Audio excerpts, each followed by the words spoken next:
My career's not on the line. Tua's a really smart kid. He now doesn't appear to be very good in big spots, and he knows it. His momentum is done. And now, if you sit him for the year, he's now not available regularly. Those two boxes means they're moving on. The Dolphins have already tried to move on twice. They got a tampering charge trying to get Tom Brady. Tom Brady, I will tell you, and I've been told this, is not retiring. Miami and the Niners are both very interesting to Tom Brady. So just know, as the media mocks and criticizes the Miami Dolphins' decision, that nobody is fighting harder to play than Tua. I've said this about Tua. He's a great kid. I've also said I don't think he'll be in the NFL in 4 years. Sometimes guys are just not built for this league. But he's smart enough to know, if you look at his last month, if it becomes unavailable too, that could be it. He wants to play. I get it. And he's going to fight to play. He's a fighter. So that's the situation. By the way, the playoff picture today, Miami is in. I like Miami still. I could not believe the outcome when I watched it against Green Bay. I felt bad for Tua. That's as bad as you can play the position. Some are speculating there was a concussion. He didn't wobble, but the passes were bad. I do hope the Dolphins hang on. I do hope the story turns out for the best. And I do think err on the side of caution with Tua. I wouldn't play him this week. Again, I'm the media, easy for me to say, and I do think there'll be a chorus of people saying, shut him down for the year. But I'm here to tell you, Tua's going to fight. It's his career. Dolphins already tried to make a move on Tom Brady and Deshaun Watson. They're going to make a move on Derek Carr if there's an inavailability at quarterback to play. So just know that. This young man's career, he's sitting there looking, he is going to fight like cats and dogs to get on the field. I would sit him, but I understand. Mike McDaniel talks about it, his head coach. I just want guys to really be done right by the information we have, the science, all the medical, really all the medical expertise that we rely on. I care very deeply about each and every player. I take that serious. So, I just want him to get healthy and have peace of mind in that regard. And it's about the human being and making sure he's squared away. Yeah, Mike McDaniel, I think, absolutely deeply cares about his players and Tua. And I think Tua worries about his health. But this situation is not as easy as people are framing it. Tua's sitting there thinking, man, I'm not playing well. I just had a stinker. I worry about my body. We should err on the side of caution. I would. But I think it's a tougher situation that sometimes we simplify stuff sometimes, and it's not easy. Colin, did you see that Tua has won 4 straight against the Patriots and Bill Belichick? Oh, he's been great. Of course he wants on the field. But you see on that screen what that number is after the Patriots. Yeah. So the Dolphins have done well against the Patriots with Tua. What do you think the market is telling you there? That Tua is not playing. Yeah. Well, I get it, though.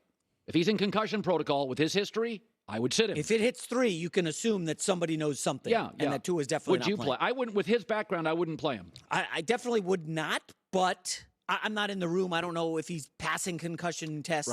Right. Teddy Bridgewater, I don't think he's... Sean Payton's everybody's white whale, right? I don't know that Sean's going to want to go and work with the quarterback there, but I think the big thing here is you're going to need to bring in a coach who's going to be willing to stand up to Russell Wilson. And all the stories we've heard over the last year about the staff he has there, about the office that he has there, all of those different things, the offense he wants to run. Like Greg Penner, George Payton need to bring in a coach who is going to coach Russell Wilson, who's going to be able to stand up to him and have the leverage to stand up to him. So I think it comes from one of 3 buckets, really. It's either, I think, somebody who's aligned with George Payton, and to me, that would be Dan Quinn, the Cowboys defensive coordinator, who has experience with Russell Wilson, having been with him in Seattle in 2013 and 14. Quinn could bring somebody like Brian Schottenheimer with him. Schottenheimer's also in Dallas and has worked with Russ too.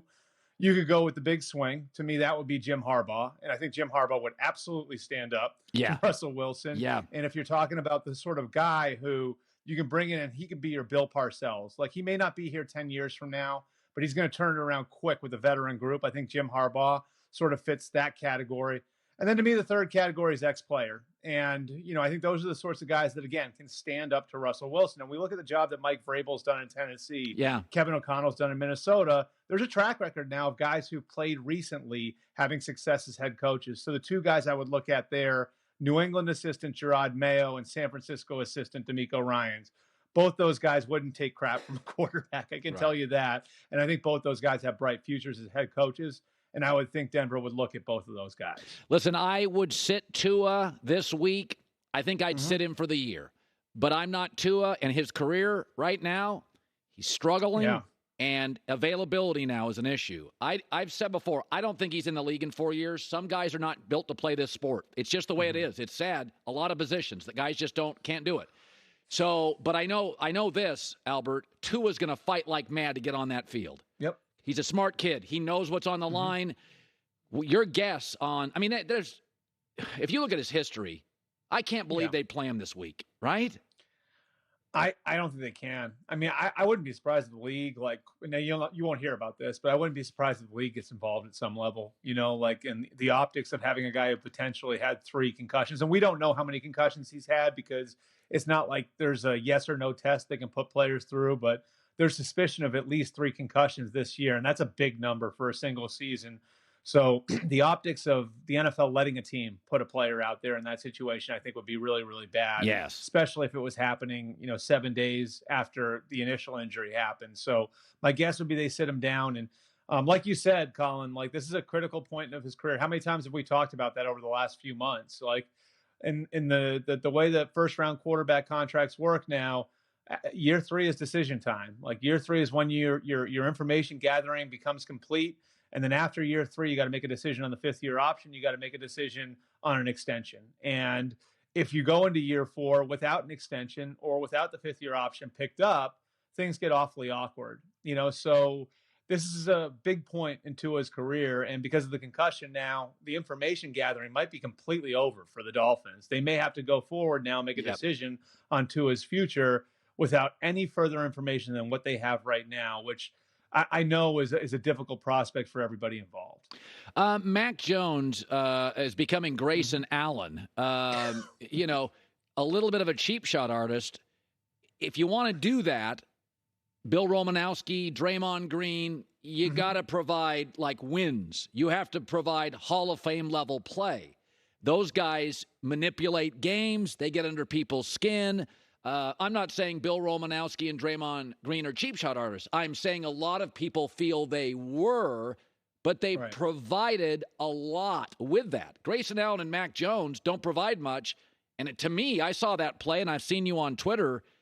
That's bad news for Mac. Is he losing people in that Patriot locker room? I don't think he's losing people in the locker room because I think that the people in the locker room understand him, right? Because this is sort of who he is. And I've said this, for years. The one thing I've always noticed about NFL players, they've got incredible BS meters. If you're full of it, they can tell, right? And if this was all an act, they'd be able to tell. This is sort of who Mac is. He's overly competitive. He can be a little high strung. I mentioned, a few weeks ago that the nickname he had at Alabama, McEnroe, because he is temperamental. And so this is all part of sort of the package with Mac Jones. And this is going back to Alabama. He was always this way. And so I think in the locker room, they are frustrated with the offensive coaches the same way Mac is, and they know who Mac is. So I think Mac can get away with it within the context of that locker room. But, there's no question. All he had to do was look on social media and look at the number of big-name defensive players that were coming out and saying this is cheap, this is dirty, this is premeditated. There's no great explanation for it. Right. And you put that on top of what happened with Mac and Brian Burns, and you put that on top of, what happened with Mac against the Bears where he went spikes up. Into a slide, into a Chicago player, and I think certainly at the very least, Max opened himself up to defensive players taking shots at him now in games. And so I think this is going to be an interesting situation to monitor. I don't think he's lost anybody in that locker room. I don't think he's lost the front office in New England or the coaching staff. I think everybody realizes to some degree he's played with a hand tied behind his back this year, but certainly his reputation around the league precedes him now. 1 minute left. Zach Wilson. It's over, right? I have to think so. Here's the thing, Colin. Robert Saleh and Joe Douglas have to be fair to the rest of that team. And they're going to have Breece Hall coming back off of injury. And they're going to have Oliveira Tucker coming back off of injury. And they're going to have Mekhi. So, all right, we have good stuff. Top of the hour, the Herd Hierarchy, Albert Breer, Nick Wright. So, all right, we have good stuff. Top of the hour, the Herd Hierarchy, Albert Breer, Nick Wright. They're like Quinnen Williams, one of the best young defensive players in football. And to me, like for Saleh and Douglas, this comes down to whether or not you can still sell Zach Wilson to that locker room. And this is a little different than the Mac Jones situation because I don't think that there's any doubt on Mac Jones, in the New England locker room. They all my career's not on the line. And, he's a fighter. Tua's a water. I don't think there are bigger questions in my the career's locker room with Zach Wilson. So, again.